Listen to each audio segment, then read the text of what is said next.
കേരളത്തിനോട് കേന്ദ്ര സർക്കാർ കാണിക്കുന്ന അവഗണനയ്ക്കെതിരെ കേരളത്തിന്റെ ഏകോപിതമായ പ്രതിഷേധം ഉയർന്നു വരണമെന്ന് മുഖ്യമന്ത്രി പിണറായി വിജയൻ ചീമേനി രക്തസാക്ഷി സ്മാരക മന്ദിരം ഉദ്ഘാടനം ചെയ്ത് സംസാരിക്കുകയായിരുന്നു മുഖ്യമന്ത്രി.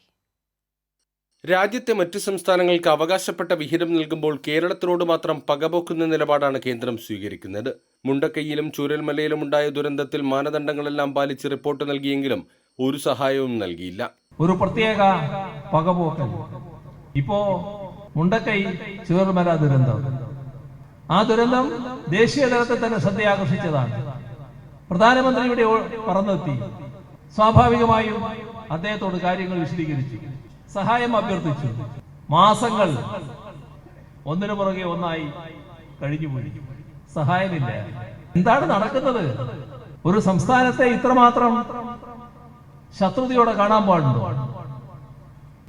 ഒട്ടേറെ സംസ്ഥാനങ്ങൾ ദുരന്തമുണ്ടായി.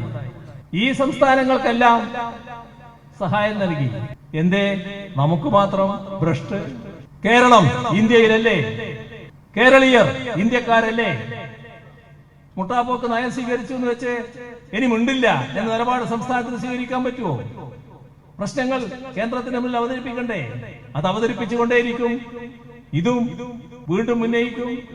പുതിയ പ്രശ്നങ്ങൾ വന്നാൽ അതും അവതരിപ്പിക്കും. ഏകോപിതമായി കേരളത്തിന്റെ ശബ്ദം ഉയരേണ്ട ഒരു ഘട്ടം വരികയാണ്. കേന്ദ്രത്തിന്റെ കണ്ണും കാതും തുറപ്പിക്കാൻ കഴിയേണ്ടതായിട്ടുണ്ട്. ചീമേനി രക്തസാക്ഷി സ്മാരക മന്ദിരം പിണറായി വിജയൻ ഉദ്ഘാടനം ചെയ്തു.